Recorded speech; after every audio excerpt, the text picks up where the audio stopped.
Sveiki, šitą transliaciją skiriama visiems tiems, kurie dažnai užduodate klausimą, už kągi balsuoti artėjančiuose rinkimuose. Tai šiek tiek įvado padarysiu.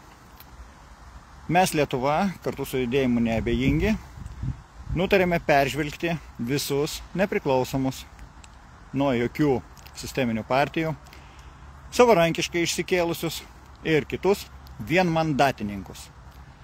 Apžvelginėsime tik tuos žmonės, kuriuos mūsų komanda patikrino, pasidomėjo jų praeitimi ir dabartinėmis pažiūromis, ką jie deklaruoja, ką jie yra nuveikę ir panašiai. Aš stipriai nesiplėsiu, tik paaiškinsiu, kad jau prieš kelis mėnesius Antanas Kandrotas davė nurodymą grupiai žmonių, priklausančių Mes Lietuva, surinkti sąrašus, po to perduoti juos kitai grupiai, kurie užsiima patikrinimu, ir po to prabalsuoti visiems, už kurios kandidatus mes rekomenduosime balsuoti. Jokių būdų tai nebus jokia politinė reklama, kadangi niekas visų pirma mums už tai nemoka, nei cento niekas negavo už šitą atliktą darbą. Bet dabar yra renkamos nuotraukos visų tų žmonių, su jais yra susisiekta. Renkami nedideliai prašymai, kelių sakinių, kad būtų apie save žmogus pats pasakytų.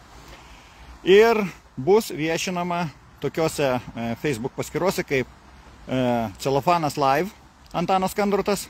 Nesupainiokite su tuo, kur parašyta tik Celofanas Live, ten fake yra paskyra. Ir aišku, viešinsiu aš. Celofanas Live jau rasite, keli žmonės jie jau yra paskelbti, už kuriuos mes rekomenduojame tam tikrose apygardose. Kadangi vienmandatininkai yra pasiskirstę po apygardas, tai sulaukite, kada bus pasakyta, informuojama apie jūsų apygardą, kurioje jūs gyvenate Lietuvoje, ar ne? Dar iš anksto pasakysiu, kad buvo kelios apygardos, kuriuose peržvelgėme visus kandidatus ir nei vienas mums neįtiko. Neįtiko arba mes negavom informacijos, nežinome to žmogaus.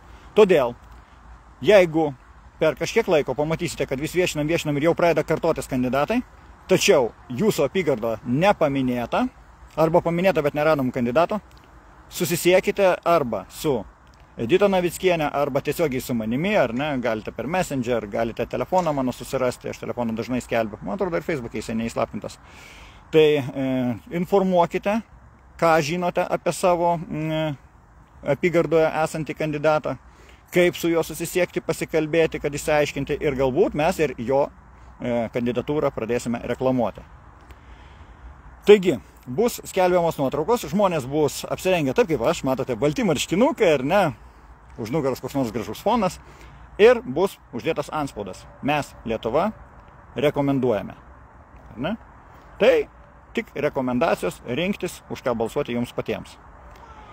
Taip pat bus kelios apygardos, kuriuose bus 2 ar netgi 3 kandidatai. Na, mes matome, kad šitie žmonės verti jūsų dėmesio, verti jūsų pasitikėjimo, mūsų nuomonė yra tokia. Tačiau mes negalime tik tai vieno išrinkti, šitas geresnis o šitas mažiau geras. Jeigu žmogus mums atrodo tinkamas, tai mes jį ir rekomenduojame. Ir jeigu toje apygardoje yra keli, kągi, tai bus balsų susiskaldimas, bet mes negalime jūsų priversti pasirinkti kažkurį vieną. Pasirinksite jau tada patys. Yra tokių keblių situacijų, kelios apygardos buvo, kad po 2 žmonės, o vienoje apygardoje netgi 3 tikrai verti dėmesio kandidatai ir nei vienas iš jų nesugadinta blogąją prasme reputacija. Ką pavadinčiau reputacija? Tai yra žmogus niekada nepakenkęs aplinkiniams. Kaip jis gyveno, jo asmeniniai reikalai, čia jo problemos, ar ne? Mes nesakome, kad tai yra reputacija. Mes vertiname tik tą reputaciją, kurią žmogus daro aplinkiniams, savo kaimynams, savo rajone gyvenantiems, visuomeniai ir taip toliau. O kad jis ten, sakykime, kažkada, tai kažkur tai paauglystėje ten buvo su dviračiu nuvirtęs ir kažkokį automobilį apibrosdinęs ir po to susimokėjęs, ar ten kitokie kokie nors dalykai, mums tai nerūpi. Mums svarbu, koks žmogus yra dabar ir ką jis nuveikęs visuomenėje. Ar jis nėra prisidirbęs. O tai jau yra sugadinta reputacija, kad žmogus jau yra visuomeniai kažką pridirbęs. Tai tiek pradžiai informacijos. Kaip ir minėjau, Celofanas Live skliuseliuose Antanas Kandrotas.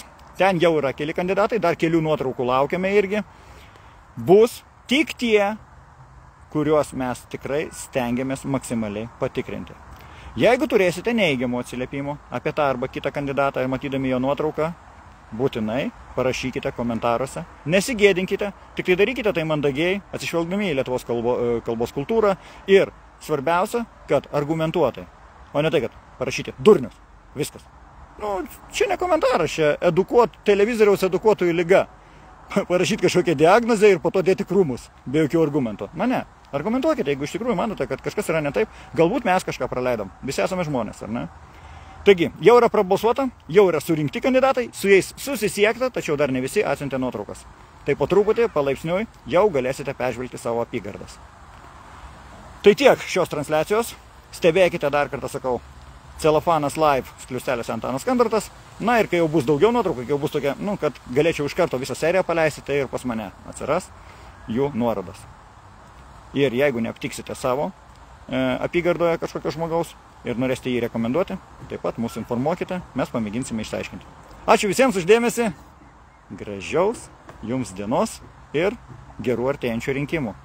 Jeigu per šios rinkimus mums nepavyks iš tikrųjų pasiekti rezultatą, tada aš jau nebežinau, kokiose plandemijose, 15 minučių miestuose, purškiamuose danguose, ar ten, sakykime, galų gale vakcinacijose mes gyvensime.